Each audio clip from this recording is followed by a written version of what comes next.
ഇനി കോഴിക്കോടേക്കാണ്. Kozhikode താമരശ്ശേരിയിലെ fresh cut അറിവ് മാലിന്യ സംസ്കരണ കേന്ദ്രത്തിനെതിരായ സമരവുമായി ബന്ധപ്പെട്ട കേസിൽ ജയിൽ മോചിതനായ സമരസമിതി ചെയർമാൻ ബാബു കുടുക്കലിന് സ്വീകരണം നൽകിയിരിക്കുകയാണ് നാട്ടുകാർ. സമരം വീണ്ടും ശക്തമാക്കും എന്നും സമരപ്പന്തൽ അടുത്തയാഴ്ച ഫ്രഷ് കട്ട് ഫാക്ടറിയുടെ സമീപത്തേക്ക് മാറ്റും എന്നും ബാബു കുടുക്കൽ 24-നോട് പറഞ്ഞു. പ്രതികളുള്ള ജയിലാണ്. കുറ്റം ചെയ്തവരുണ്ടാവും, ചെയ്യാത്തവരുണ്ടാവും. അതിൽ ഒരുപാട് ആളുകൾ കുറ്റം ചെയ്യാത്തവരാണ്. എന്റെ പേരിൽ ആരോപിച്ച കുറ്റം ഗൂഢാലോചനയാണ്. ഞങ്ങളൊക്കെ ഒരു ഗൂഢാലോചന നടത്തിയ പ്രശ്നത്തെ എന്നോ കൂട്ടു. ഞങ്ങളൊക്കെ ഒരു ഗൂഢാലോചന നടത്തി കഴിഞ്ഞാൽ പ്രശ്നത്തെ എന്നോ കൂട്ടു.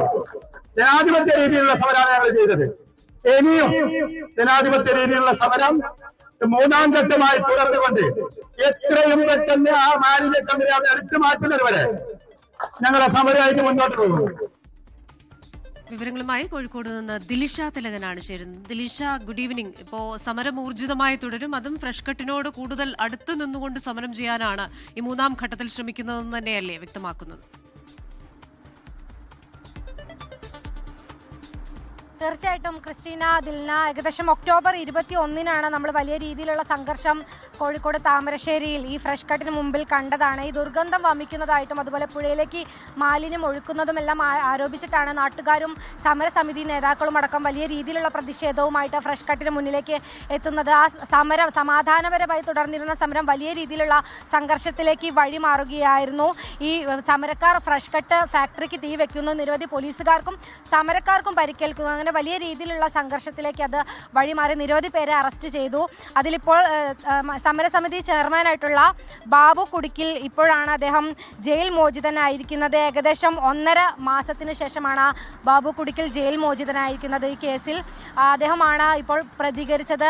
ജയിൽ മോചിതനായ ശേഷം വലിയ രീതിയിലുള്ള ഒരു ജനകീയമായിട്ടുള്ളൊരു സ്വീകരണമൊക്കെയാണ് നാട്ടുകാരും സ്ത്രീകളും കുട്ടികളും എല്ലാം ചേർന്ന് അവിടെ നൽകിയിട്ടുള്ളത്. അവർ ഇനിയും സമരത്തിലേക്ക് കടക്കുകയാണ് എന്ന് തന്നെയാണ് അദ്ദേഹം പ്രതികരിച്ചത്. സമരം കൂടുതൽ ശക്തമാക്കാൻ തന്നെയാണ് തീരുമാനം. ഫ്രഷ് കട്ട് ഫാക്ടറിക്ക് മുന്നിലേക്ക് ആ സമരം അടുത്ത ആഴ്ച തന്നെ സമരപ്പന്തൽ അവിടേക്ക് മാറ്റുകയാണ്. സമരം കൂടുതൽ ശക്തമാക്കും എന്ന് തന്നെയാണ്. ഇത്തരത്തിൽ ആ പ്രദേശത്തെ ജനജീവിതം ദുസ്സഹമാക്കുന്ന തരത്തിലുള്ള ആ ഫാക്ടറിയുടെ പ്രവർത്തനം അതൊരു തരത്തിലും മുന്നോട്ട് കൊണ്ടുപോകാൻ അനുവദിക്കില്ല എന്ന നിലപാടിൽ തന്നെയാണ്. അതുകൊണ്ട് തന്നെ അടുത്ത ആഴ്ച ഈ സമരം കൂടുതൽ ശക്തമാക്കാനുള്ള ഒരു തീരുമാനം കൂടിയാണ് സമരസമിതി ചെയർമാൻ ബാബു കുടുക്കിൽ ഇന്ന് അവിടെ അറിയിച്ചിരിക്കുന്നത്.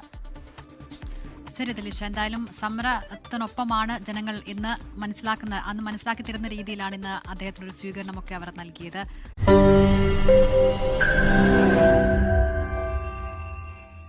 ലോകത്തെവിടെയായാലും ഏത് സമയത്തും 24 വാർത്തകളും ഓഗ്മെന്റഡ് റിയാലിറ്റി പാക്കേജുകളും എക്സ്പ്ലെയിനറുകളും വിശദമായി കാണാൻ ഞങ്ങളുടെ യൂട്യൂബ് ചാനൽ നിങ്ങൾക്ക് സബ്സ്ക്രൈബ് ചെയ്യാം.